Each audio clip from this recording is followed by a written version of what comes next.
I'm down with the sickness. Check. All right. Oh, they just scored. Well, Arizona scored first, and then BYU scored twice. Oh, yeah, I heard the siren stop.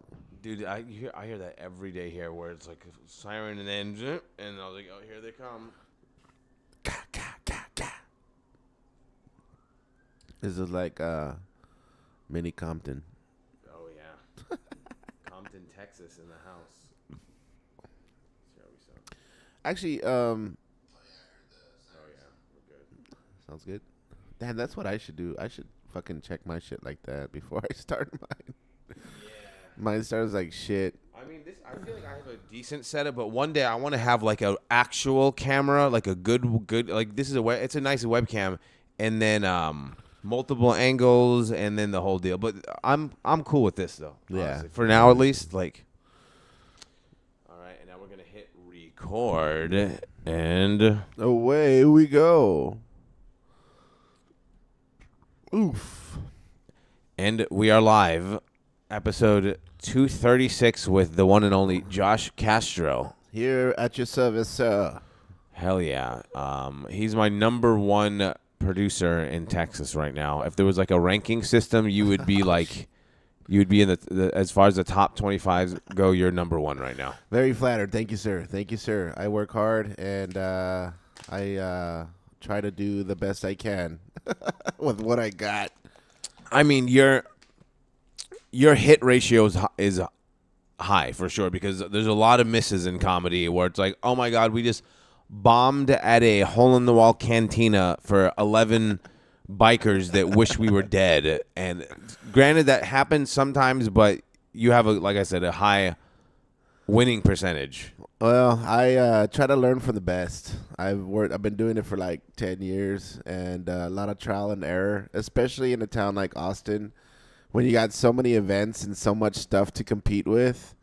It's like you have to find a niche, and that's the beauty of the Austin comedy scene, is that no matter where you're at, you're going to find your niche, and as soon as you get it, it's going to work. Dude, and also just the level of opportunity and just shows in Austin, it is oversaturated, but at the same time, take advantage of that shit. Yeah. And I see some of the weirdest lineups. I'm not going to say any names. You know, I'm not here to stir the pot or cause drama, but I saw a show the other day that was just flat out confusing. It was like, it's like real good comics that like headline off nights, or they're booked on every club with us like Kill Tony open micers on the same lineup. I'm just like, this is wild. It's like 11-year-in hitter with a person that doesn't have 5 minutes if a gun was held to their fucking head, and it's just like, Yeah, man. Unfortunately, you have to call it what it is, and it's just glorified open mics, and it's not. They're not shows per se. There's a lot of that going on. oh,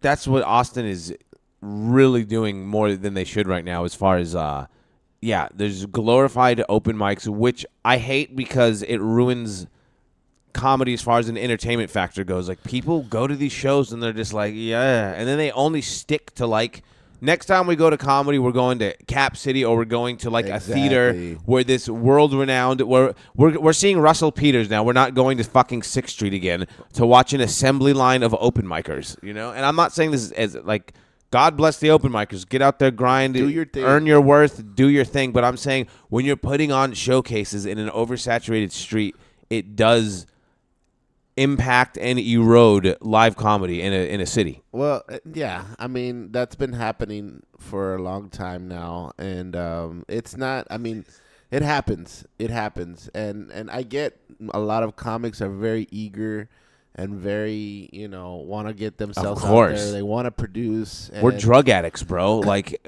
just especially even if you're not good yet. Even bad comics have good sets early on, especially if they have like they show some kind of promise or potential. When you get that big laugh, or you have that set where you crush, and you're a year in, or you're 7 months in, now you're like, that's your threshold as far as good as you think you are, and you're not that. You like, the planets aligned. Like, you're an NBA player that averages 4 off the bench, and you went off for 26 that night. It's not going to happen all the time. You're not consistently that good. And what I see now with like a lot of like comics that want to start producing is that they don't take time to get better at hosting or at you know at a good 5 minutes or a good 7 minutes. No. It's a gradual. They want to fast track their way. They want And to fast a track. part of me doesn't necessarily blame them in the world we're in now. Right. In the world of Kill Tony, in the world of TikTok, in the world of viral sensations, they see people blow up. And they're just like, I can kill on stage. Right. I've done it before. I'll do it again. Watch me now. Like, try me. And I kind of like people that have a chip on their shoulders and want to prove people. But the delusion is also just way too prevalent. And it happened before this wave of comedians that came to Austin, that there was this small bubble where a lot of people were just so in tune with themselves and not having that self-awareness of like, oh, this guy's actually better than me. Maybe I shouldn't follow him, type Right. of, or this guy has a little bit more. And I've seen a lot of great comics like take some great good, criticism and they learn from that. Like, Robert Tabbitt. He's Robert Tabbitt's my number one young comic. He's great at learning and getting like criticism and stuff like that. And it's not like we're telling them like, oh, that's bad. It's like, no, this is how I learned. People told me straight out like, hey man, that wasn't a good shit. It's a set. Like, oh, you tanked on that one. And like, yeah, you're going to take some losses, but be humble with those losses. Like, accept them, own them, and learn from them. Don't just repeat the same pattern. And that's what I see a lot of comics is they don't learn and they don't have that self-awareness of 100%. It's confusing to me, though, and I've been guilty of this in the past. I think everyone that's done comedy like a lot has kind of fallen into this pattern to an extent where you keep telling shit that doesn't work. I mean, I'm way more aware of it now, and I'll figure out a way to shelf it and like remold it or add a new tag or just throw away the joke. But I see a lot where comics will bomb every set with the same joke. I'm like, if you're gonna bomb, at least fucking try. Try a different Like, I don't even way. understand the point. If like this is the 17th time I've seen you, every time you've bombed it, it's the same joke verbatim. Like, why? If you're gonna bomb anyway, take a risk on something else. Like, I have a rule of 3, and it's weird because it works so weirdly. oh yeah, If I do a joke that works in one room, I have to try it at least 3 times in a different room, and if it works the same time in each time I do that room, then it's definitely a keeper. And it's right. Like, I don't know if that makes sense if anybody's listening, but like the way I try out a joke. If it doesn't work, then I try it out again, and if it doesn't work, then I try it one more time. After that 3rd time, if it doesn't work at a different place, I'm cutting it. It's right. It's not working here. It's not working there. And it could be the crowd, yes, and that. But the rule of 3 to me is like, okay, I said it 3 times at 3 different instances, and it's still not working. Time to reshape this joke or trying to trash it. And then sometimes I'll reshape it and I'll come back to it, and then I'll end up a better bit than where it started. 100%. Sometimes letting shit sit for a little bit, right? And then you come back. It's almost like with like music. I started in music. I made beats, and this is not the perfect comparison, but when you're in the lab, as they call it, and you have headphones on and you're editing music and you're mixing different sounds and you're working on an instrumental, sometimes it takes like 5 hours to make a beat, and you're just hearing the same loop. And at some point you start hearing like the lows of the beat that you weren't hearing before, and it starts to sound crazy, and you start to drive yourself crazy, and you hear it. So you sit on it, you're like, I'm not going to listen to that for like 2 days, and you go back to it and you hear it with fresh ears. Right. So in a different kind of similar way, if you just let a joke go for a while and then you come back and tell it with a new attitude, new perspective, and that's right. That's the thing that with joke writing, I think takes a lot of time, and why people think that, oh, I can go up there and tell some funny jokes. Like if somebody came up to a comedy show the first time and they, I've seen it all the time when I run open mics, just people coming up like, man, how do you do that? And I was like, it sounds like conversational. I was like, well, you do it for long. It's like whittling a piece of wood. You try to every day you take a look at it, you take a little shave off here, take a little shave off, and eventually you mold it into the way that you want it, and that's how it sounds so natural, and it sounds so at ease that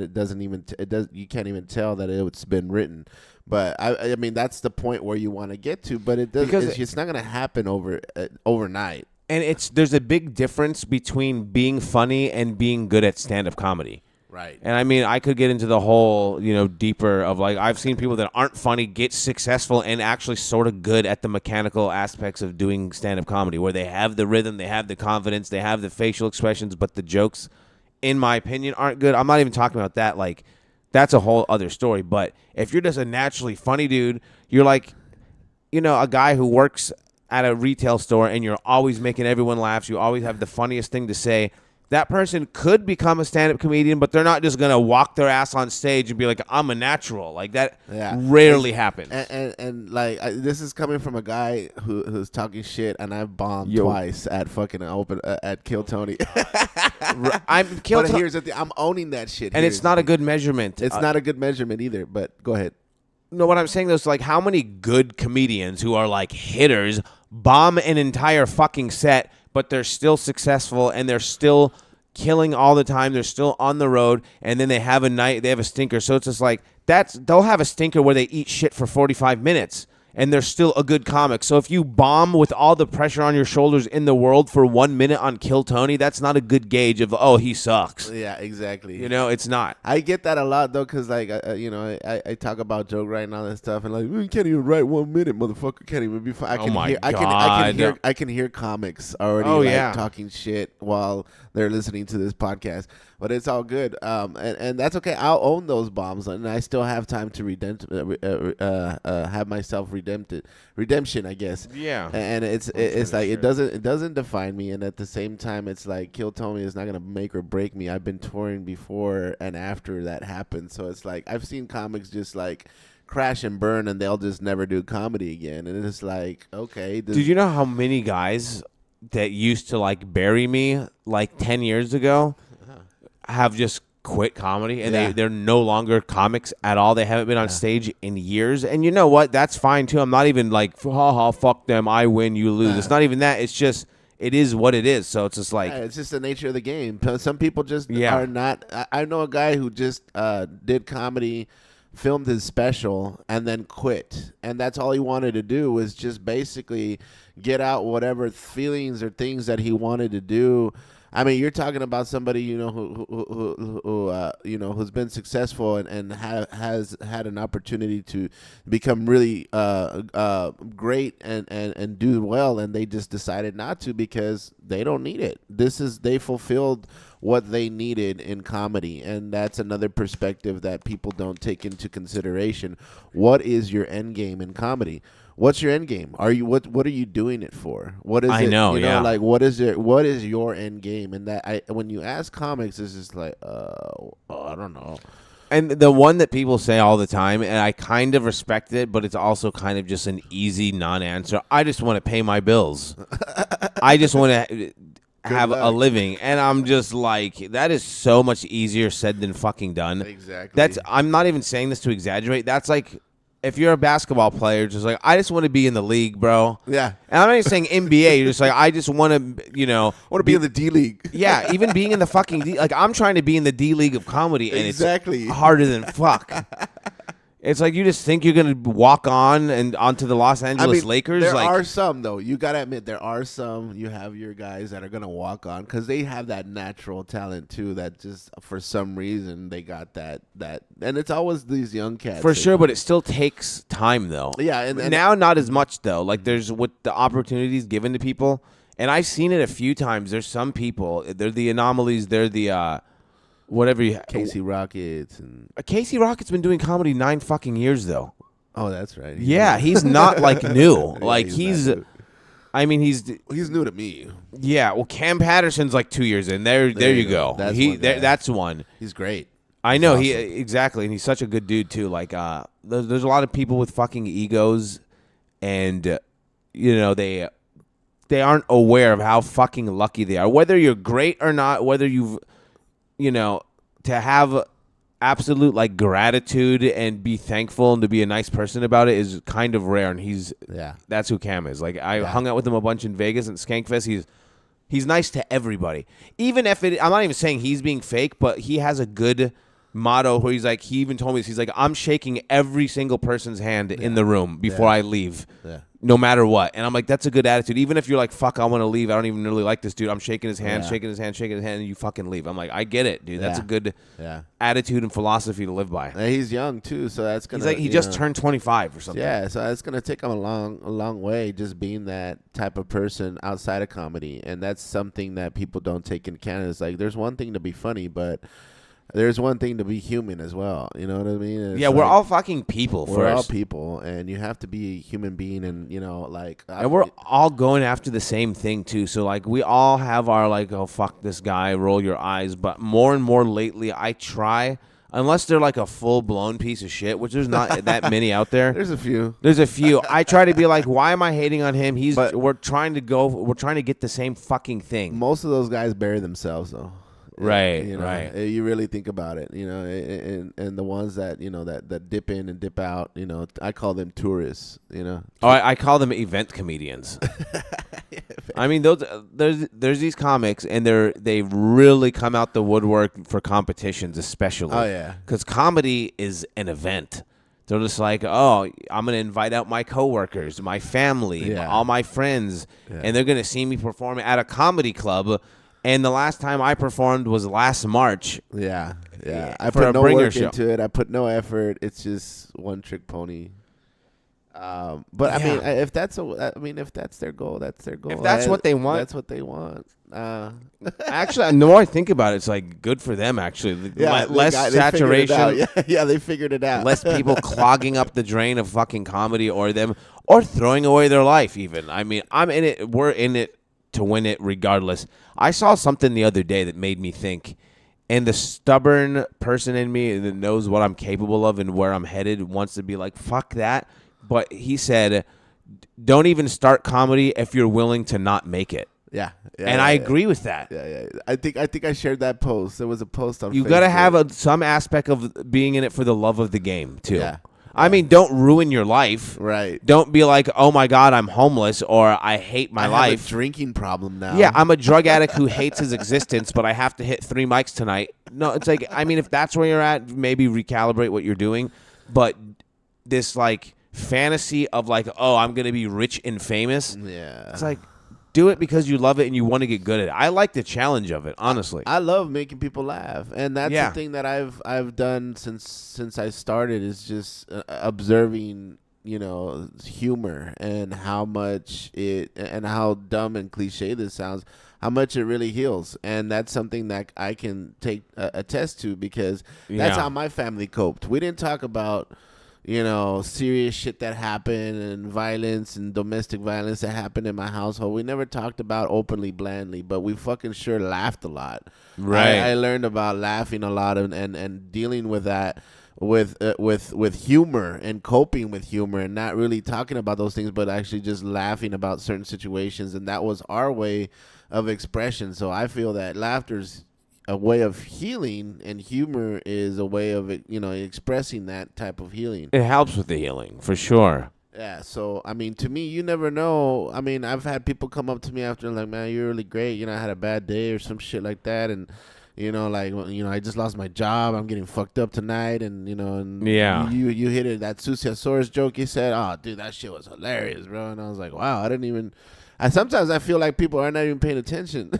Yeah. But you just never know that impact. Dude, like at Skankfest in Las Vegas the other week, there was a dude who literally started crying. Like, he was just happy to be there. So it wasn't like I personally touched him, right. But he liked me from Kill Tony, and he was just so blessed to be around comedians. And he talked about how his friend had just died, and all this shit, and he was just like literally started crying, saying that he was so fucking happy to be at Skankfest around comedians and how we change people's lives and all this shit. And I was like, bro, you're gonna make me cry. What the fuck, dude? Dude, sometimes that's their only outlet, man. You just never know, and that's why I always try to be cool with everybody. I talk a lot of shit, but who doesn't? And at the same time, it's of course, I'm the only one that's blunt enough to probably talk shit to your face versus other people and will not hide, and hide behind a smile or some shit. Right. But I try to tell comics straight up, and then try to help them out if they ask for help. If they don't, then they're on their own, and I've always had I always felt like I had an eye and an ear to point out really good talent, and that's why I think our shows are successful. Is because when I've been able to formulate a really good lineup that has a bunch of really great hitters on those, and it's a very like everybody's on that is different. So it's like every time you see somebody on stage, like, you didn't like that guy, but man, that Ali Musa was hilarious. Oh, This right, guy, right. You know, you sucked at hosting, but man, that Ali. I mean, you got to give people a chance too. Right. That's the thing. I feel like it's important if you're running like, off night shows or just like at random breweries and like bars and stuff. Like that's where you're going to cut your teeth coming up as a young comic anyway. Right. So like even if someone might not be ready, good, then that's a story for them. It's like they went and they bombed and then maybe it'll make them be like, this isn't for me, and you help the person in another way. Right. Or right, they're right. like, fuck that, and they go Kobe Bryant mentality, and then 7 years from now, they're a monster because of that night, This one comic actually came up to me years. He's in San Antonio, and one time he came up to me. He's like, man, that one show that you put on that one night you had me on. And I think that's the only time I really booked. Oh my God! Like, I met my wife that night. And wow! Ever since then, we've been married for that one night that I met you. I met her at your show. I was like, holy shit, man! That's. I started dating a girl from one of your shows. Remember that the fucking Big Spring? Now I'm just gonna become this matchmaker. Shout out to Jerica. Yeah, that's crazy. I know you're just gonna be the.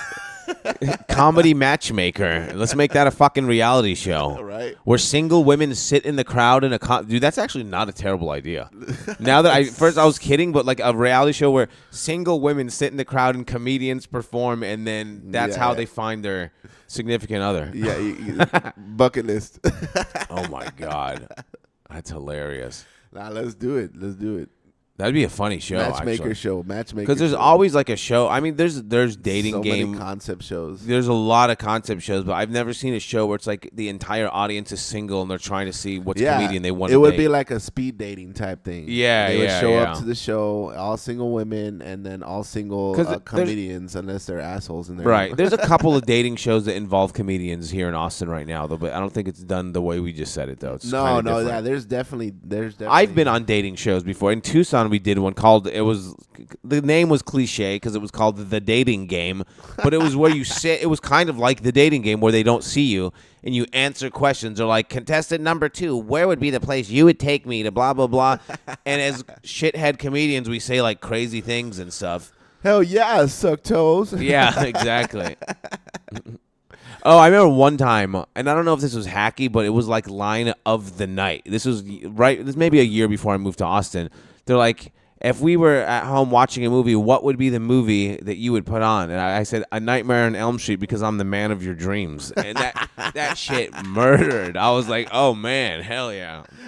That's such a cheesy It's so fucking corny. I know. I'd probably put on Halloween because I want to carve that pumpkin. Yeah, because I want to stab you to death. This is really dumb Halloween pun pickup lines. Right. Oh, my God. You ever got your finger got Freddy? There was. Oh, my God. Freddie got fingered? Fingered by Freddie. You ever got fingered by Freddie? Dude, that reminds me of this hip-hop song. There's a rapper named Self-Titled who's very punchline oriented. Like it's almost annoying how good he is at punchlines and how often. And at one time he's like, what did he say? He's like, we don't sing love songs, we finger fuck bitches with Freddy Krueger gloves on. I was like, what the fuck? Like, pretty crazy. That's a line there. That's definitely a pickup line. Yeah. For some right. goth chicks, they're into that shit. Speaking of like Halloween and Freddy Krueger and all that shit, like October is my favorite month of the year. And it's like for a series of reasons. The best sports are on. The best weather is happening. Horror movies. Halloween's my favorite holiday. But this year... Chicks are in black. Yeah. No, dude, this year, I'm not feeling it. I don't know if it was my cat dying on October 2nd, being flustered with comedy with just so much shit going on that I have not felt that October feeling that I... You know why? In Texas, I feel the same thing. You know why? It's the fucking weather. I felt it last year, though. It's not cold enough. This will be my third Halloween in Texas, and this is the first year where I'm like I don't get that Halloween feel yet, and it's already the 12th, so I feel like is it ever gonna come? Like what the fuck? I think it'll come like the last week of October. But for me, what hits me is if it's not cold, there has to be like a cold snap. I mean, not even necessarily cold, but yesterday it was crazy. So in Bandera, Texas, where I did the show. Oh yeah. How'd that go? It went great. It was a good show. Like there was only like maybe 15 people in the crowd. I did 35 minutes, and I started off slow, but then eventually, like the last like 20 minutes, they were fucking like loving everything. Nice. But when me and Robert Tabbitt left, it was cool out. Like it was kind of chilly. It was like 60 or something, or like late, like maybe 55. Like it was kind of. I was like, holy shit! Like this is the first feel of this type of the seasonal weather of the year. I'm waiting for that. Every time that does, it always gets me in the mood. But yeah, I could see why it's lagging this year too. I guess because my dog died. So for the listeners right now, he had a dog named Gizmo that died like a month ago. Yeah, 2 months ago, a month and a half ago, and then September. My Gizmo died last week. So I was like, we both lost Gizmos. Yeah. Poor Gizmos, man. Fucking poor Gizmos. I got the Gizmo poster in here too. Oh yeah, I just saw that. Gremlins. Yeah, man, he was 15 years old, man. He's and that's, I mean, dogs don't live as long as cats. So my Gizmo was 19 and 15. That's like comparable. That's about the same. Yeah. If you do the difference in how long cats live to dogs, that's almost like the same difference. It's crazy. Yeah, and they're both named Gizmo. What are the odds? Right? I mean, I'll be real. Gizmo's kind of a basic ass name. It's a very basic. And here's the thing: name. I take pride in like naming cats of weird shit that no one's ever heard of. But my sister named Gizmo Gizmo, so I was just like, and I remember at the time I was like, Gizmo's a boy. Why would you name a girl cat Gizmo? And she's like, it's Gizmo, and I was like, fine, it's Gizmo. When I got this little runt, he had Gizmo colors. He was all white, and when I had him, he actually had some brown spots just like him, and then he had his little ears pop out. So I was like, oh man, that's like a gremlin, bro. That's not a Chihuahua. Everybody kept on like clowning on my Chihuahua. It's like, dude, you're a big guy. Why do you have a Chihuahua? It's like, dude, quit fucking with my personality here, right? Yeah, a lot of dudes have. Fucking Charles Barkley has little dogs. Like that's his thing. Yeah. And then I got and then I had my Dobermans to overcompensate. Yeah, you got to have a mix and match. But my Gizmo dog actually ended up being my wife, so she took over him. That happens. Yeah. In relationships and with families too. Like growing up with two sisters, sometimes we had cats and dogs and stuff, and a lot of the times, it's like, now this is just my personal cat now. Yeah. It sleeps in my room. I feed it every day. It doesn't like you guys. This is my fucking cat. You know? This is my cat, damn it. Yeah. Yeah. It's me and my sister, we've co-ownership some dogs in our life. We both had a Dalmatian. I found the Dalmatian, and I left to college. I told her I couldn't take care of her, and she ended up taking. It was like co-parenting. Co-parenting, yeah. And she ended up, taking ownership of her, and then she ended up passing as well too. They don't last long. These dogs, man. These dogs and these cats, these pets, bro. That's why I know so many people that say that they won't own animals because they can't handle the heartbreak, and I'm just like, fair enough, but you're a fucking pussy. Like, they're going to die anyway. I'm saying what's better, to give them the best life they can have in the short time that they're going to have here, whether you like it or not. They're going to love you regardless. That's what I'm saying. So as much as it sucks, my mentality is give them the best life you can, and when it happens, yeah, it's rough, but at least it's better than them being stray or having a shit owner. Right. So, I mean, I'll always have animals. I don't care what anyone says. That's one thing I just noticed. This is the first time I've been dogless since... sorry, I'm watching the Arizona just threw a fucking interception. I just saw that shit, too. Oh, my God. This is the first time I actually been dogless since I've been, like, in high school, like, right after high school. The longest I've ever not had a dog was, like, maybe 6 months. Yeah, but I've always had cats. It's crazy. And then my sister got dogs later on. Oh shit! The cat. I mean the cat. the chat is popping off right now. Okay, the cat's popping, man. Music says, "What's up?" I know it's unorthodox, but you should consider jumping on the Jeff Iron Patriot Crabtree train. But it would mean to be excommunicated from Kill Tony. I'm not trying to get excommunicated from Kill Tony. I mean, maybe someday. Right now, it's the hottest ticket in fucking town. I've been on it several times. I get recognized for it. I'm gonna keep signing up until Tony bans me or something crazy fucking happens and I get killed. So an interesting conversation I had with another comedian the other day about your situation as far as Kill Tony. And it made sense to me. Fuck, they just scored. And it made sense to both of us after we kind of concluded it. But I want to get your opinion on it. Okay. And I wanted to ask you, do you feel that sometimes talk more into the mic a little bit? Do you feel sometimes if your ethnicity is something that is you think might be a barrier from you moving forward? Not necessarily. I mean, just think about like it. in comedy or in Kill Tony. You mean Both?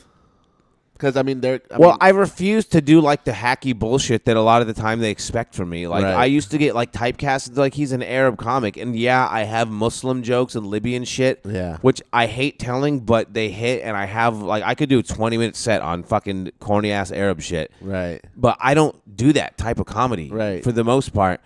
And I don't know. I feel like it is hindering potential opportunities if I leaned into it more, but no, not necessarily leaning, but like in general, not necessarily leaning into it, but like to me, it feels like because your ethnicity, I think that's why you're not given opportunities. It's possible. I don't like to think of it like that. I don't either, but sometimes me and another conversation, we had a conversation. I'm like, man, why isn't Ali getting on this stuff? Why isn't he? I mean, I have a lot of comics. So the people that are the gatekeepers and the people that are like running shit, they're doing their thing and they're not worried about people like me. Fair enough. But from like lower comics, there's like open micers in Austin who I like enough, and they look at me like I'm like a pro. They're like, how the fuck do you not work at Mothership? Where you at next? Why aren't you on tour with? And I'm just like, beats me. I'm out here. I'm clearly not. I don't know if I just don't kiss ass enough or what it is, but there's some barrier that is in between me and what. I hate using this word because no one deserves anything, and comedy's never going to be fair. Right. But based on time put into the ability aspect, I mean, there's a lot of comics worse than us that are doing a lot fucking better. You know what I'm saying? We can put it that way. No, I just wanted to get, because we just had this conversation, and it was just like, well, I think, that might be a possibility, but I think also too, it's just, I think people, and I've seen it happen with other comics, in other words, because of the fact that how long comedy in general has been a very white dominated type. Right. It's like the sports, like the sports of that. You get Sean Gillis on the top and get all these guys that are really great, but it's like, how often do those opportunities really hit for people like us? And it's just conversation. It's like, well, as long as we've been doing it too, because you and I have been going into the same conversations, and I hate using ethnicity as like a barrier, but sometimes I feel like, man, well, why not? But sometimes, it's sometimes it happens, and I think in not indirectly, you know what I mean? Sometimes it's just like always been there, you know what I mean? Right. So music says it probably isn't valuable to look at it from this perspective, but imagine if Ali were white or a Jew, he'd probably be doing better in comedy. I mean, we can't talk about that on YouTube, as you know. You even just say JEW on YouTube, and the fucking lights go out. So we're going to gloss over that, I guess. Yeah. I mean, you're not necessarily wrong. I mean, I'm about solutions, though. Like, even like when I bomb, I try to hold myself accountable more than the crowd, even if I know it's the crowd. Because I'm like, okay, fair enough, it's the crowd, but trying to do better yourself next time or trying to learn from the bomb is better than being like, fuck that crowd. Right. Exactly. I hate that attitude when comics is like, oh, it's a crowd. Possibly, but out of how many times are you going to really get that? And that's when I started digging deep on my materials. Like, all right, I got to rewrite this, or I got to take this line out. This didn't work again. Yeah. But that's how you grow, and that's how you get better. 100%, yeah. And if you're not willing to kind of like if you lose to a team in sports and you're like the refs fucked us over, it's like still like you could have made more fucking shots now too. you sound like a Dallas Cowboy fan. Yeah, exactly. Take ownership, bro. Exactly. Like that, the comic who I've been working with a little bit lately. So I did a show at like Upstage, and I had like shout out to Bobby Smith. Shout out to Bobby Smith. He just added me on Facebook, so hopefully I'm on his radar to get booked there. I always compare. I do these sports analogies way too much, but if let's say I average 20 points a game if I go on stage any given night. Good. I'm not like an all-star. I'm not fucking going to the Hall of Fame. I went off for like 60 that night. Like everything murdered. It was crazy. And the comic who headlined admitted to me like yesterday, he's like, bro, he's like, it's been years since I was not able to follow someone like that. He's like, you fucking murdered that shit. And then now he's getting me into other rooms. Yeah. So he's been like gassing me up a little bit. I'm just like, okay, like I know I killed and you kind of ate it, but it happens. But that shows how humble he is to like not. Right. So many other comics would just make excuses. Right. No, exactly. Yeah. The ownership. Yo, of that. Alex, what's up? The ownership of it, and Albert Musa. They're trying to come up with new names for me. David, Albert Musa. David. Alejandro Musa. Alejandro Musa. Bro, I gotta take you to the Latino circuit and get you right? Alejandro Musa, guys. Alejandro Musa. There's a big Latino circuit in Texas, so like every Latino comic knows each other. I feel like they all and we all hate each other too. Every single one of them hate each other, dude. It's insane. Like it gets to the point where you have to watch how you talk about people to other people and shit because you're just like, oh, this other guy's great. You're like, fuck him. And I was like, oh shit, my bad. Well, I was telling this to a comic recently. We've all been there where I was kind of shitting on a comic to another guy, and I was like, yeah, that blah, blah, blah, called him a hack, and he looks at me and goes, that's my roommate. And I was just like, oh, fuck. And it wasn't like sometimes people can just be like, yeah, a lot of comics that aren't good live with comics that are good, and just a whole roommate culture, it's fine, but this is like his good friend. It wasn't just like, yeah, he's clunky. He's like, that's my roommate. And I was just like, oh, fuck. Yeah, you just never know. Yeah. Alejandro Munoz. I say that in my joke. Alejandro Munoz. I do have a joke about that. Yeah, I've been doing it for years. I bring it back once in a while. My pussy tastes like horchata. Dude, that shit kills in San Antonio. Because it's the truth. Yeah. Oh, yeah. That shit murdered last night. That started off as a riff at Laughs. So, like, when I featured at Laughs last year, I was doing a loose version of that joke.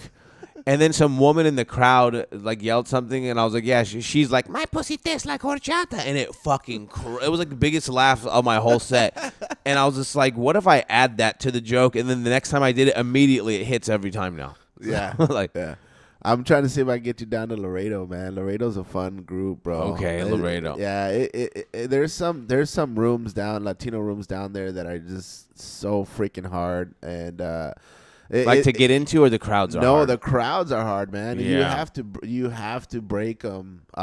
It's hard to break them. But once they break, they are on it. Yeah. But if you're not, they'll smell out. They can smell you out. They know. They can tell if you're not experienced. They can tell if you're like you're trying too hard. Right. Because I'm only saying this because I'm guilty of doing both. And when I go down there, I've bombed trying to appease them and trying to do these really corny jokes, and sometimes they just didn't work. And sometimes, yeah. But I noticed that like the more I went out there, the more I started being more authentic and being more true to myself. I got more results out of those type of jokes than trying to be like, oh, I got a Latino crowd, so I got to do some Latino joke. Nah, dude, stop that. Don't do that. That's the wrong way to approach any room. Being yourself with jokes is the whole goal of this whole fucking deal.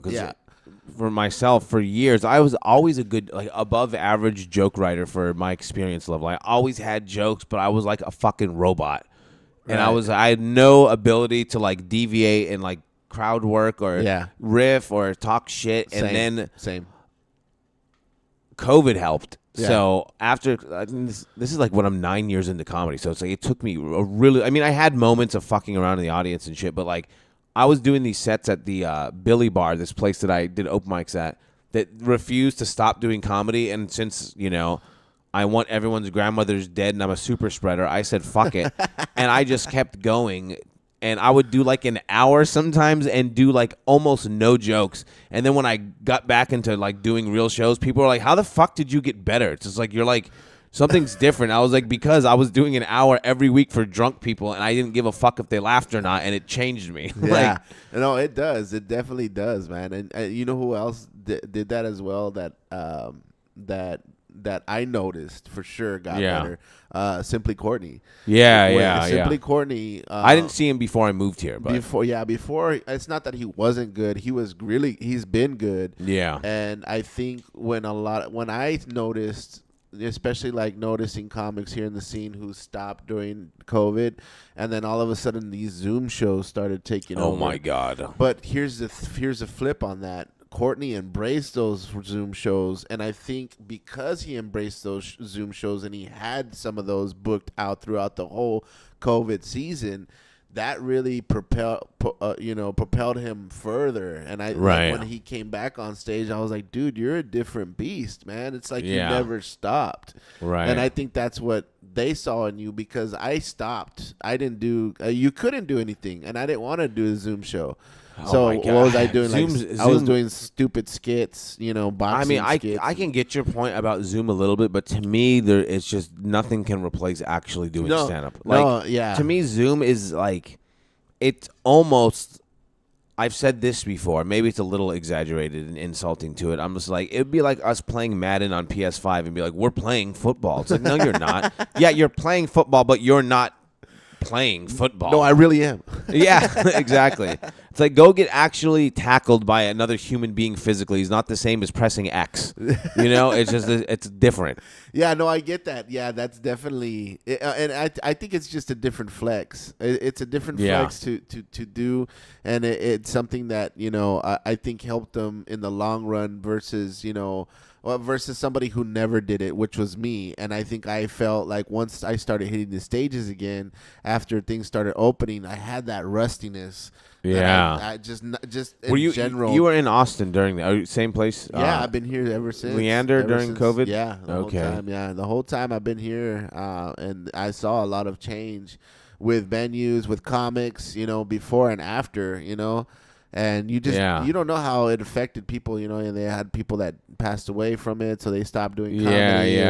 Or they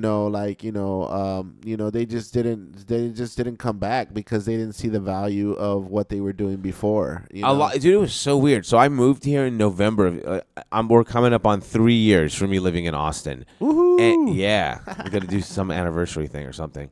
But I remember like maybe a year ago, so I'd been here a good 2 years, I start meeting comics, and they do like good on a show, and I'm just like, I've never seen this person. Oh, are you new in town? Like, no, I've lived here for like 20 years. I'm like, how have I never fucking seen you for 2 years? And like, oh yeah, blah, and like they're comics, like the old guard people, like people that they started comedy in Austin 10 years ago, and it took me 2 years to ever physically see them. Yes, and there's a reason for that, and those were the old guard, quote unquote. Yeah, just the guys that were running the scene way before a lot of stuff that was popping, and a lot of venues closed down. So a lot of those shows that they ended up starting ended up, not having a venue to do anymore. Like Chris Tellis's what's that night that he has on? He used to do that show at the Belvita. He used to do that. Good is Gold or something. Shit's Golden. Shit's Golden. That's it. Yeah, that is one of the longest running shows in Austin, Texas. Down. Like he's the only one that I've known for at least 12 years. Yeah. And he's had that show.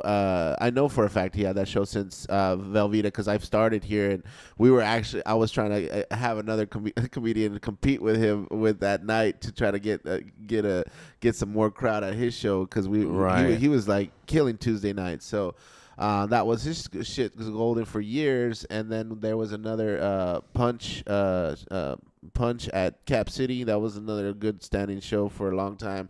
And all of these venues closed. All these great shows just fell through, and a lot of comics that didn't. Chris still around. He still does the show, so he's one of the longest running ones. But other comics from that era just never recovered or never gained their And think about how hard it is for them, like, to come back now that Austin has shifted and changed so much. Yeah. Like, I'm not defending them being bitter or negative, but I could understand it. I don't think they're negative or I think at first they were, and I think some of them are. Some of them still have that. I still see them on like fuck Kill Tony, fuck all that. Yeah. But I mean, it's like there's definitely a brace of change, and they didn't do anything, you know. So it's like what are you complaining about? Honestly, it's like all it did was really adapt and figure it out. Not only that, all it did was really even the playing field and became unguarded. You know what I mean? Right. So it's like you had this whole years of reigning, of being the best or comedy source in one city, and now all of a sudden you're not. Yeah. So I mean, it's like you have to embrace it, get better, just like everybody else. And the funny thing is that everybody's goal here was, oh, I'm going to get really good in the scene, kill it, and then move to LA, and then move to New York. And the same guys that did all that and all of the above, I haven't heard from them. I don't know what happened to them. I don't know what happened to them. They went out there and they figured out they weren't that good to begin with, and they ended up, staying out in LA or just never coming back to Austin because they couldn't really keep up with the same, a hustle, So it's different for everybody, and I've seen the full spectrums on different sides, and before and after Kill Tony. You're right. Did you start comedy in Austin or El Paso? I actually started in San Antonio. Wow. I started in San Antonio in 2010, and then I moved up here in 2012, and then by 2013 I was hitting it full time. Okay. Wow. Yeah. So I was in between my semesters of college, going up on stage doing dumb jokes. And then I just didn't have the knack for it. And then I put it down. I finished my degree, and then I came back. And I started. I was like, I'm going to do this regardless. What was the main room? What's the room in San Antonio? Elbow Room or something? LOL. Okay. No, but isn't there a room called the Elbow Room? Yeah, the Elbow Room. It's then there's Blind Tiger. There's a couple breweries. And then wasn't there 2 LOLs and they killed one? Like they closed down one? LOL? No, there was like a Riverside one or something. No, River Center. River Center Center was like an improv. Yes, but LOL's also, it was like duly owned. Though. Right. They closed down River Center. They moved up north. Yeah. And River Center was actually pretty fun. I went to the one last night and I watched like the end of Chingo Bling's set and shit. And that was the one where it's like next to a movie theater and you go up an escalator. Yes. So that one's like newer? Yeah. Okay. Yeah, that's the newest one. That's the main one there. That was a crazy looking room. It was just like, it's big. Ceilings are high, crazy high, and there's no upper deck. So in my experience, anytime like the Tempe Improv has really high ceilings, but there's a balcony and there's upstairs seating. Right. This one doesn't. No. I mean, it still seemed like an electric room, like the comics that were getting laughs, and it was sold out. So it was like crazy looking, but Big Chingo always sells out, man. He's crazy. I remember when Chingo Bling first started doing comedy, I was just like, this fucking rapper is trying to be a fucking comic. And this was not that long ago, maybe like 7 years ago, 6 years ago. Yeah, I used to open up for him. Really? And I watched his set. Like, I watched like 10 minutes, and it's not going to change my life. It's not like I'm watching Richard Pryor in his prime, but he was kind of killing. I was like, it's not the worst stand-up. I'm not here to judge at all, but in my own hater head, someone that transitions from being like a rapper to a comic, I just think naturally they're going to be bad. Here's the best way I can describe it, man. This dude's a multiple talented dude. And the way it started off was that he didn't really know a lot of people in comedy. And so when I started hearing he started doing comedy, I was already maybe a year, 2 years in. Oh, so he's been doing it that long? Yeah. I thought he started like 7 years ago. No, he's been doing it for a minute. Okay. He just developed very quickly on stage. Yeah. Because how he started off was If you look, he had a first Netflix special out a while back, and that first act from his Netflix special was basically his first act on the road. Yeah. And what he would do is he would do his parody characters on stage. Right. And then he would introduce a comedian, and then between each comedian, he would be doing his parody characters. And so it wasn't really comedy. He didn't do that workout guy, did he? Yeah, he did the workout guy. He's the what's the name of the workout dude? I thought that was a different guy. That was Chingo Bling? Yeah. He used to put on a bodysuit and like a wig, and then he would do Canelo. He would do like all these impressions of like all these. And the reason why he's so great is because he hits on a lot of. He's not Cholo Fit, is he? No, he's not Cholo. That's Fit. who I was thinking of. Yeah. I was thinking of Cholo Fit. Yeah, totally different. Yeah, like he's from Texas, so he's had a following in music before he's had a following in comedy. And when he first started comedy, people were asking, he does comedy? So apparently he Resident does. Alien says all his raps were comedy raps anyway. Yeah, pretty much. Even the name Chingo Bling is a joke. Yeah. Okay, makes sense. Yeah, it's Chingo de fucking Bling. Yeah, Chingo, yeah, have all this. for sure. So he's. But no, he was crushing last night. I was like, okay. Yeah, he's gotten a lot better. Javi Luna, my homeboy that opens up for him, helped him and Jesus Castillo, who is now on tour with Raul Barbosa. It was so weird. He closed out the show, and then a bunch of rappers went on stage and rapped a song. Oh shit! I guess he's doing that now. I don't know. Yeah, no, they did. It was that. Who was it?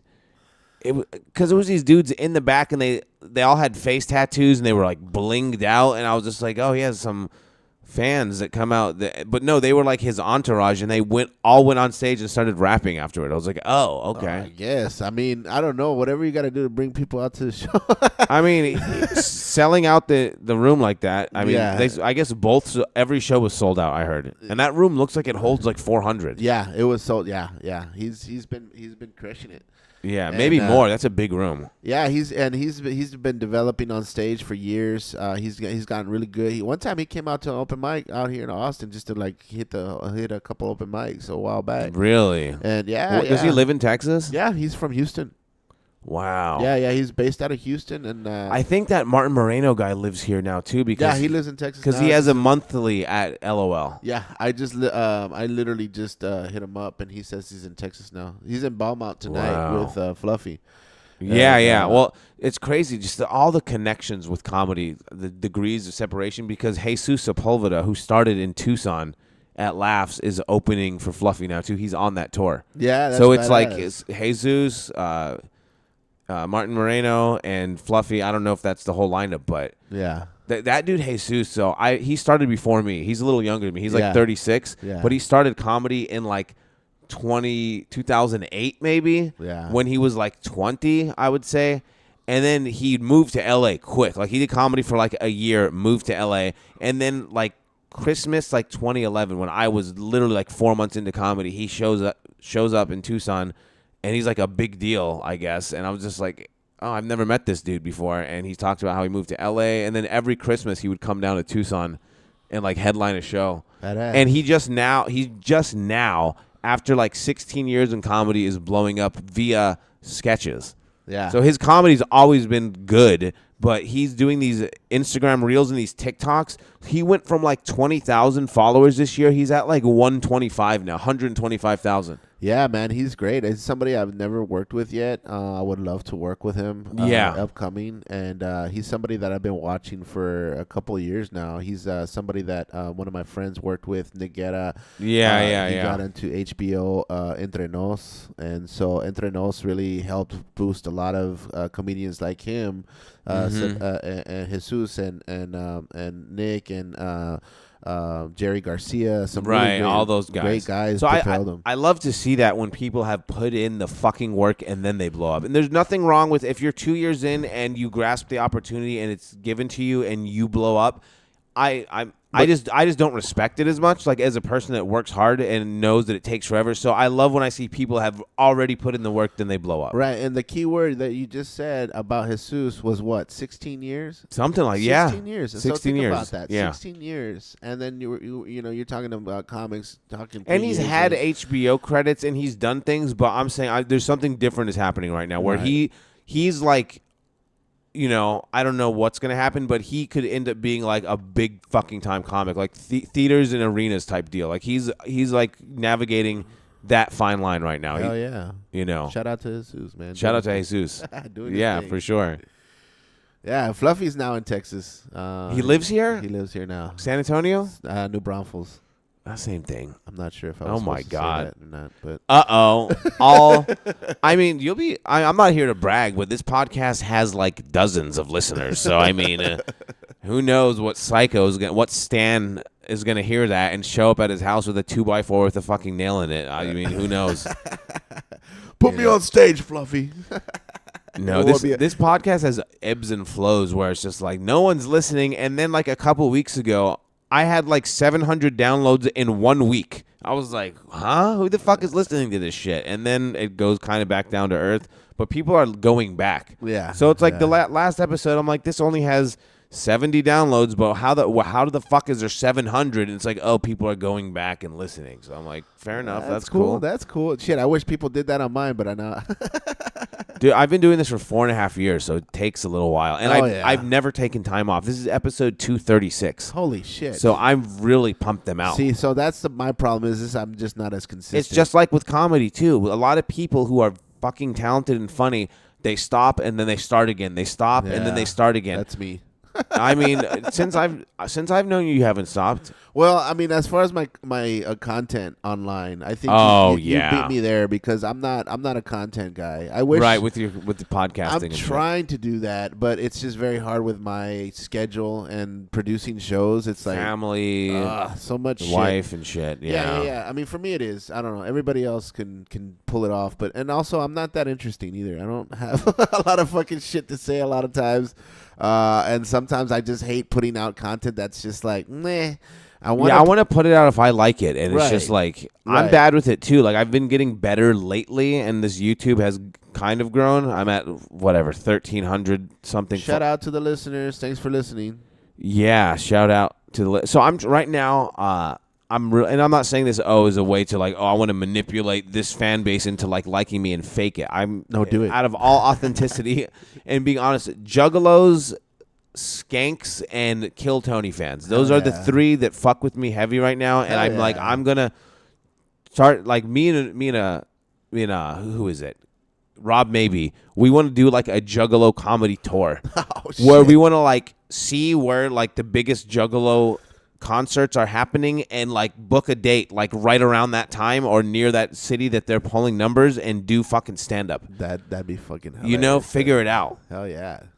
And I'm not a fake either. I listened to ICP back when I was 12 up to when I was like fucking 20. Like Poser. Dude, I hadn't seen ICP live since 2005 maybe, and then I've seen them twice in 2 months now because of Gathering of the Juggalos and at Skankfest. That's one group I never really got into. And I get it. They were known as the most hated band in the world, and it was almost like Juggalos dealt with like hate crime level of fucking being disparaged against. Like if you were a fucking Juggalo in high school in like 2001, they'd be like fucking faggot and shit. They would like come after you, bro. Yeah, like, that's true. Like it was wild. I don't think we ever got into that. I saw a couple guys get into that Isaiah. stuff, but I never really, And I get it. People are just like, okay, what are you, a clown? But their music was fucking good. I don't care what anyone says. Like, and we're big horror movie fans. Yeah. They implemented a lot of horror elements into their music, and it was very creative. And they're not wordsmiths, they're not lyrical geniuses. Some of the songs are objectively dumb as fuck, but they had this run from like 91 to like 99 where there's a fuckload of good sounding music, in my opinion. Did you get on that one where he was on the Juggalo for Kill Tony? Did you get on? No, I didn't. I talked to him about it, though. Violent J. Yeah. What did he say? He's like, I want to do, because I asked him, I was like, are you going to do Kill Tony again? And he's like, I would fucking love to. They're funny guys, too. Like, he said that was the only time he ever did stand-up, which surprised me because they do, like, commentary and they do, like, podcasts, and their interviews on Howard Stern were always hilarious. Like, they're really funny. Give him a set. Their music is funny. Hit him up and go on tour. Bro, he's doing a podcast tour. I want to open for him. I want to like be like, bro, I'm fearless. I don't give a fuck if I bomb and they hate me. Let me fucking open for you, bro. I swear I'll make it work somehow. Hell yeah, dude. Just give me give me 10 minutes to start the night off, and I'll talk to him a little bit. I'll hit him with a few jokes, and then you can do your thing. Like, pay me $50. I don't give a fuck. I'm just trying to like grow my brand right now. Hell yeah, I shouldn't dude. say that. He's like, I was gonna pay you $1,000. Like, what the fuck? I know, right? Don't sell yourself short, Ali. Comedy is the craziest thing when it comes to money. Oh, People are man. like, there's no money in comedy. Kind of, but there's also all the money in the world. The amount of money I see that some people make. Depends on who you make laugh is how much money you really dictate. Because think about it, the people with the money with the pockets is the ones like you want to make laugh. Yeah, for sure, exactly. I mean, we all love doing like great rooms, but a lot of like, I don't know, man. There's a lot of $50 shows out there, a lot of $30 shows out there. Yeah, but then there's people that like break the bank. Like some of the people that I know here in Austin too, like they make a full blown living off of stand up. Like with, that's what we're still trying to figure out, man. dude, it's so fucking hard. Trying to figure that shit out. But we got podcasts, we got stand-up shows. When is your next show, actually? What we got? Tuesday at the at Laugh Out Loud in San Antonio. Oh, okay. So that's the one with you. That's the one, yeah. That's like the next show. And then I'm on a show with you the 19th. Yeah. The restaurant. Yeah. And then we're doing our movie commentary show, Scream and Streams, at Fifth Element Brewing on October 25th. There you go. And then I'm going to be in Tucson November 29th with you as well. You're going to be there, right? At the Mint?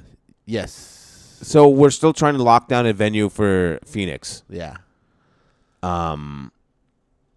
Yeah. So before we end this, though, we have to talk a little bit of movie talk because like we just beat everyone's ears into oblivion with a bunch of fucking comedy and shit, and everyone loves it here. But it's October.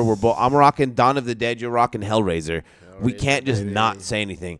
So for the listeners right now, I have a poster you can't see, and it has Freddy Krueger, Jason, and Michael Myers standing around a jack-o'-lantern, and it's pretty badass. And we were like, they're beautiful. Unequivocally the top three, in my opinion. You can have your own personal favorites, but don't get it twisted. Those are the big three as far as popularity goes. So I was like, who's number 4 to not round out, but to finish off the Mount Rushmore? And I was saying, probably Leatherface or maybe Pinhead, but I don't know if Pinhead I don't think he's nearly as popular as Leatherface, though. I don't think so either. I think Hellraiser. I know Hellraiser 1 and 2 are fucking brilliant. Yes. The other ones, yeah. The third one is so bad that it's fun. Like when they take onto the streets and like the dude's shooting out CDs and shit, it makes me laugh. Like I'm not gonna pretend that it's a good movie, but it's fun. I lost its steam after a while, but I did enjoy it. But I think one of the reasons why too, my mom was really strict on, like, she was really religious, and so she. Oh my god, that movie will make a Christian fucking like. Oh dude, I was call a priest to do a fucking blessing of the house. I was not allowed to watch any of those movies until I got older, and then I started watching them, and I was like, oh, okay, this is what it's about. But when they first came out, like when I was younger, I was like, I was not allowed to watch any of those. So to me, he's never been that icon because I think I wasn't exposed to him that much, and I don't. So you didn't get to see him at a young age, so he doesn't have the nostalgia that it takes. Right, not like the nostalgia. Like I remember watching Voorhees. I remember watching Krueger. I remember watching Myers. Not so much Myers, but I think I for sure the top two there. I think the other one for me was more. Wait, who do you think's top two, Myers and Freddy, or Jason and Freddy? Yeah, top two for sure, Freddy and Voorhees. Freddy and Jason. You have Michael Myers third. Yeah, for sure. Really, I don't know. I might have Michael Myers second. I think Jason has a larger body of work, and he kind of had so many fucking sequels in the 80s, but Myers was doing what he did first, and Halloween is more of a stamp of the genre than Friday the 13th is. Right. So for me, I would put, if we're going to rank them, I put Freddy number 1 because I think he's the most unique with the best personality, and then 2 is Myers, and then 3 is Jason, and then probably Leatherface. You got to say every time you talk about Bitch. Dude, in part 5 when he goes, Bon appetit, bitch. I used to rewind that and watch it over and over and roll on the ground laughing till I couldn't breathe. As like a fucking 10-year-old. I was like, this is the funniest thing in the world to I me. think I remember doing that shit too. And then when I was like Bon 35, appetit, bitch. dude, when I was like 35, I had the same reaction because I hadn't watched the movie in like 10 years.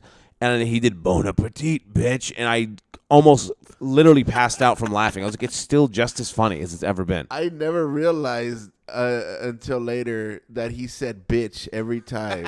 I did not notice that shit until I saw like this compilation of him just saying. Oh yeah, there's a bitch. YouTube compilation. Bitch, bitch, bitch, bitch, bitch, Bitch. So Freddy versus Jason, I think he says bitch like 10 times. Yeah. Like it's by far. It's like he's maybe said bitch like 20 times ever, and 10 of them are in Freddy versus Jason. So I think the next one would be it. Pennywise I think over Leatherface though. I don't know about that. I'm only looking at it from can my generation. right. My generation, because these guys are kind of midlife by the time Which Pennywise do you like better? The original Tim Curry. the Tim Curry Pennywise. Yeah, it was like a double movie basically. Yeah. So it was just like it was like two 90-minute episodes that were on network television. Exactly. And I have the VHS here still. It's 2 tapes. Yeah.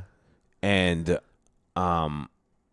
yeah, here's the thing about the original It though. I feel like the ending was a letdown. Like, I mean, it's hard to stick the landing, but when he turned into that stupid looking fucking spider and like they just shoot him with rocks, I was like, that's what that ended up as. Like, Yeah. I wanted something. I don't know what they could have changed, but it felt like the movie was amazing, and then it kind of like just flailed out and just. I agree. But how would you end that type of situation? Because, True. Well, because if you think about it, it's always been fucking with their head, so that's just their interpretation of what they see him as is this big ass spider. So I think it really ends up. It just didn't look good. Yeah, though. it didn't. It was like a wonky, like stop and go animation. Like aesthetically, it was like I think they could have done better. But I don't know. I don't know how you would end that though. Right In the sewer, maybe like if he turned. Did you like the new It's? I just watched the second one on Netflix. I like the first one better than the second one. And yeah, the first one definitely. I think the first one was pretty good. I haven't seen the second one in a while, but I remember it was way too long, and there's something that pissed me off about it. I remember being like angry at the movie. Like I didn't hate it, but I remember like the first one was way better. Yeah. No, definitely. The first one's always going to be better. I think. I always think the actor that plays him, the new guy. I think he does a really good job. He does a good job, and especially because like the eyes that he. Well, fucking you know does, what I'm talking about. That's his real shit. No. When I'm saying the second one, I'm talking about It Part 2. So there's the first one is Tim Curry. That's entirely separate. Yeah. And then there's 2017, Yes. and then like 2020 or whenever that was. Yes. So the second one being like the new one, Right. I thought had issues. I remember like not. I need to watch it again, but I remember it was like so they were trying to do a trilogy. So the reason it's 2.5 hours long is because it was like supposed to be 2 movies. It was supposed like the way they wrote it, supposed to be the first one, second one, and then a trilogy, a third one. And they're like, no, we can't do the trilogy, so we're just gonna compact it all into one overly long movie. Yeah. So that's what happened. So even though it's too long, it still feels rushed somehow because I'm like, oh, it's just now they're trying to really get to the finish line here. Right. That one with Tim Curry, right? Or you're talking about? Oh my God. Garbage Giannis said, are we talking about the Joker? No, I didn't see the new Joker. Everyone says it's an abomination pile of shit. Oh, it's horrible. Did you see it? Yeah. Oh God. So I mean, no Yeah. spoilers, but Well, here's the thing. You have to understand it's not really based on the Joker of Batman. It's I don't know how to describe it because the whole movie felt like a big fuck you, honestly. so many people have stated that like nothing happens. Like it's like the plot is just so like it's horrible. There's no plot. It's just basically a lot of like there's a lot of sing-alongs. It's definitely more of a musical. I don't really care for Lady Gaga's acting. She's saying, don't see it. Your eyes don't deserve that. I mean, I like the first one. The first one was cool. Yeah. The second one, not so good. But there's a lot of stuff in there that I just didn't feel was necessary. Like that, I feel like the whole movie wasn't necessary. There was some comic yesterday who posted just to rile people up. I'm pretty sure he was kidding. He said Joker 2 is a masterpiece. And I didn't read the comments, but there was 76 comments, and I was like, I don't have all afternoon. I'm just gonna let that one be. I posted it, and then people got pissed off at me. I said, what did I say? If you like the Joker 2, you are everything that's wrong in comedy. Oh my God! Was Tim Dillon in it? I don't know. He said that he was in it. Like, so they filmed that movie like 2 years ago, like Really? or longer. Because he was in it and talked about it. So I don't know if it was a cameo or a quick scene. I don't know. He might have been. I didn't see. I know. She said it's a masterpiece in what not to do. That's hilarious. There's this one. There's this. There's the whole There's this one scene in the movie where the Joker doesn't even sound like the Joker. Really? Yeah, he I don't want to spoil it, but Spoil it. All right, there's this one fucking scene that I just can't stand that he literally is defending himself in court about whatever action he took to justify the action that he did in part 1. And basically his whole argument was like, he started talking like a southern put himself on trial and talking good to these good people down here. Like, God, he literally did that accent while he was defending himself. I was like, this doesn't even sound like the Joker. Someone is asking, was it woke? Oh, far from woke. Okay, it was not woke at all. I don't think it was. I don't know what. I can't really define woke. Woke is when it's just like we're going to shoehorn in a bunch of, people that are typecasted for their ethnicity, and it's going to push a lot of like women's rights and racist, everything is racist type talk. Like woke. I mean. Well, no, I don't think it hit any of that. It wasn't really woke. Just musical and boring, underwhelming. Yeah. That's pretty much it. That's the thing. Like people like. The whole woke shit is overblown. Like, I've seen people being like, this was so woke, and I watch it, and it's like, no, it wasn't. You're mad at everything that isn't, like, right-wing, so shut the fuck up. How about that? Here's my thing about the whole woke thing. There's some shit that, like, I only say this because I'm a fucking history buff and I know my own. I'm privileged enough to know my own fucking history and like my own background and where I come from as Mexican descent, Mexican heritage. Yeah.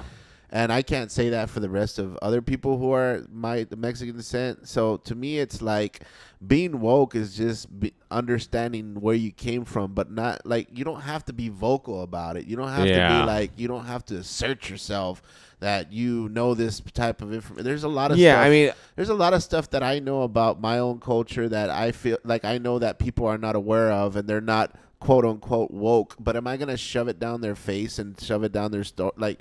No, it's not about being woke. It's about being educated about your own shit and being humble about it. It's like, I don't understand. Well, another element of what would be deemed woke is just like, let's just have like a transgender, like lesbian, fucking 7-foot scorpion be like the lead role of this character. Like, what? Why is that in there? And they're like, oh, because diversity. And the one thing, what was it in the Wolverine and Deadpool? I haven't seen that yet. I think there's one thing where they're making fun of it, I think. Yeah, they're talking about something, but also like they also put like love interest or sex interest of like Nightcrawler. Like, I don't care. I don't care if Nightcrawler is gay. I don't give a shit. Like, I didn't. Yeah. I never watched Marvel or comic. I never read comics books based on somebody's, sexual orientation or gender. That's never been an issue. Like, that's never been a topic for comic books, and some of them have been. Yeah, they addressed it, but it wasn't pointed out as it is now. And I don't think there's anything wrong with it, but at the same time, it's just like it gets annoying because it's just like that's not what this really is about, right? And I hate you. I mean, you want to know? This is kind of different, but something that really triggered me back in the days: Alien vs. Predator. When the Predator was like kind of falling in love, or like there was a little like of a love thing going on with the woman, I was like, the Predator would pull her spinal cord out through her fucking mouth and then throw her over a cliff. He's not in love with this chick or he's not teaming up with her. Now that's There was woke. like sexual tension. Yeah, and this yeah, is in yeah. 2004. It ruined the whole movie for me. I was just like, yeah. Just when they start putting those small little like, ooh, is Gambit gay? Like, I don't care. oh my god, yeah. I When don't they try to care. make someone gay for no reason, I it's don't just like, care. can we just assume that who cares? I mean, like if they're gay, fair enough. But like, why is that added into the storyline? It has. Yeah, there's no substance. It's just like, oh, guess what? He's gay. Oh, wow, cool. Congratulations. Have a Pop-Tart. I don't know. Right. Oh, another movie I wanted to mention. Have you watched the Terrifier movies? You know what? I've never seen those ones. Really? So I want to show the people in the chat right now. I met Art the Clown last night. Actually, I took a photo with him at Gathering of the Juggalos too. Nice. But Art the Clown, this right here.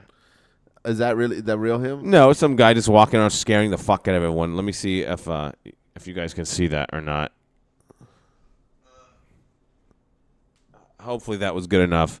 So outside of the Laugh Out Loud Comedy Club in San Antonio, there's this dude, and it was empty out, too. There's like no people out, like, and he's just walking around like he was following me. Yeah, like this right here. Look at this. Yeah, that's pretty creepy.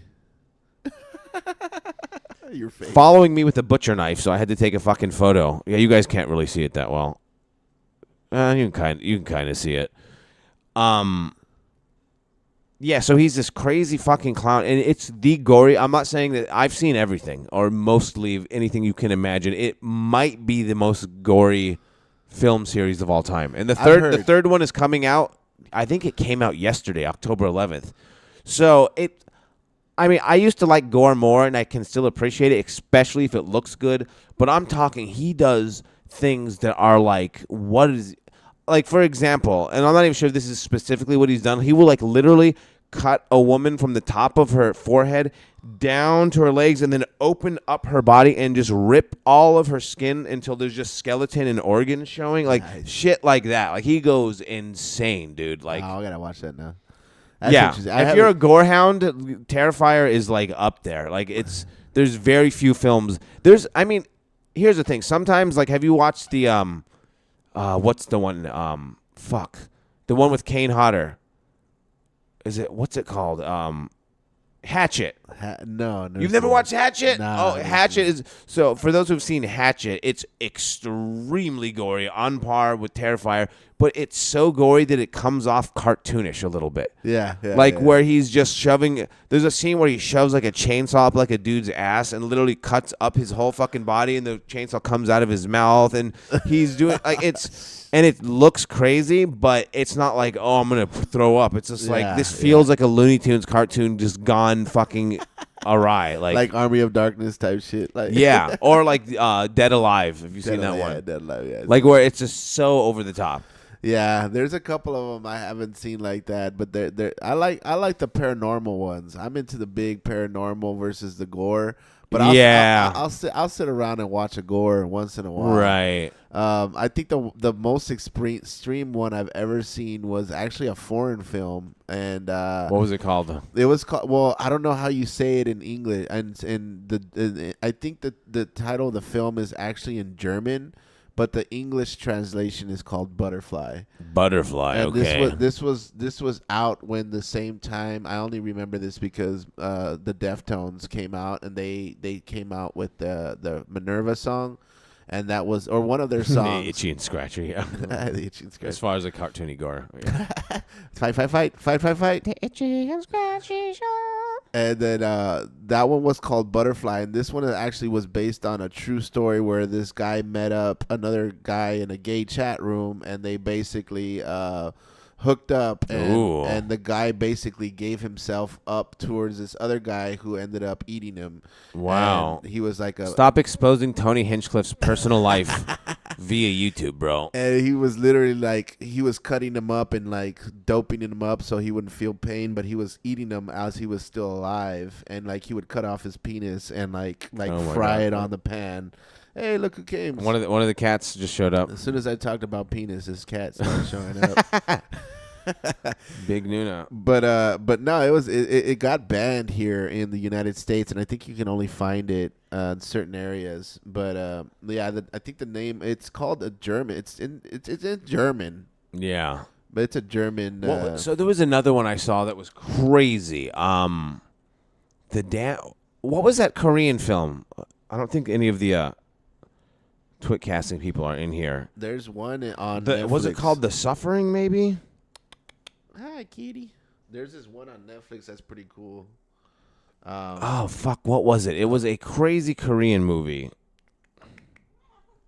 Yeah, Wow. She's all matted up, though. What was it called? Korean movie. Did you hear the cat? The cat has taken over, guys. The cat has come over here and trying to take over this podcast. This other this one on Netflix is I thought it was pretty cool. It's like a series, but it's a episode series, and it's about a Korean school that gets locked down, and all these zombies start taking over. And Is that All of Us Are Dead or I something? think so. Like it's something All Are Dead or Yeah. All of Us Are Dead, I think is what it called. I thought that was a pretty cool one. That was a show. Well, yeah. Yeah, they're supposed to do a second season. They never did. Yeah, I wonder what happened to that one. Actually, it was pretty cool. I liked. Hey, kitty.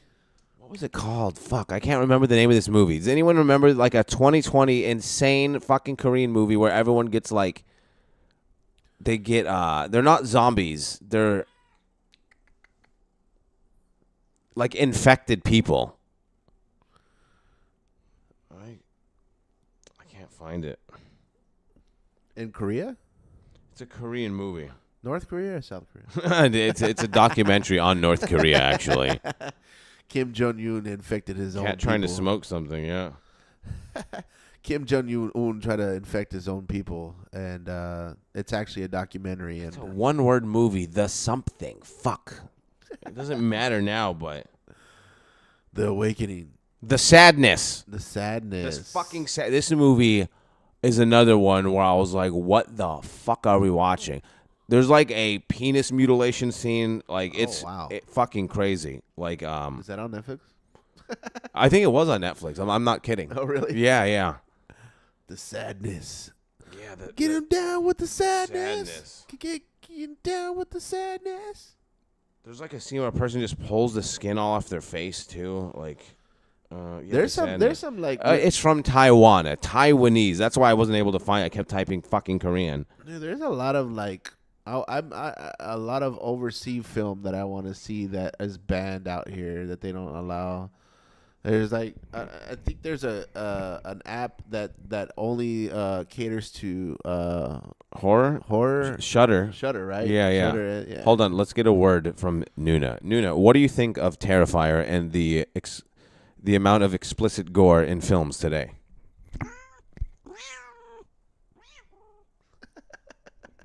Wow, she said, "Fuck you, leave me alone." There you hear it, guys. You heard it straight from the cat's mouth. Yeah, well, she's the size of a horse, so I mean, yeah, I mean, so what do you think your favorite horror film is? Before we wrap this up, Of all time, yeah, I think we had this conversation on the last one. yeah, we did like our top 5 or. I think the last one that I think that made me literally like when I was a kid. I think this was about 12 years old, maybe 10 years old at the time. Prince of Darkness, John Carpenter's. I love that movie, Prince of Darkness. John Carpenter in his prime. That movie just made me fuck up the way I look at. I can't look at mirrors at night. Oh my god. Yeah, because mirrors are supposedly the portals to other dimensions, and Yeah. I'm a firm believer in that. So it's hard for me to look in the mirror sometimes. Well, so if you see me see me on the street very ugly or unkept, that's the reason why. I don't like looking in mirrors. Yeah, that was a good movie though. John Carpenter is my favorite filmmaker. I always bring that up on this podcast. Are there better, more talented filmmakers? Probably. Oh, yeah. But who has the same body of work? I mean, there's like a dozen movies he's made that I like. So even like James Cameron and Steven Spielberg, all these guys that are amazing, I don't think they don't have a dozen movies that I like. She freaks out sometimes. Oh, does she? Yeah. Too much stimulation. Too much stimulus. So I think the cat's telling us to end the fucking podcast, you guys. Arizona's getting blown out. Josh Castro, it's been fantastic. Where can people find you and where you at next, etc.? Hey, if you liked what I had to say in this podcast, or if you're interested in checking out my comedy, I am at Just Joshin Comedy, all one word. Josh Just Joshin Comedy. Joshin and underscore comedy.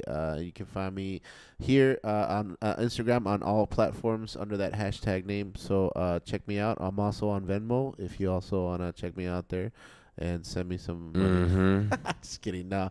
But thanks for having me, Ali. I appreciate it. This is a badass podcast. And Fuck yeah, dude. always good conversation about horror, comedy, and everything. Yeah, we had to push some movie talk at the end there.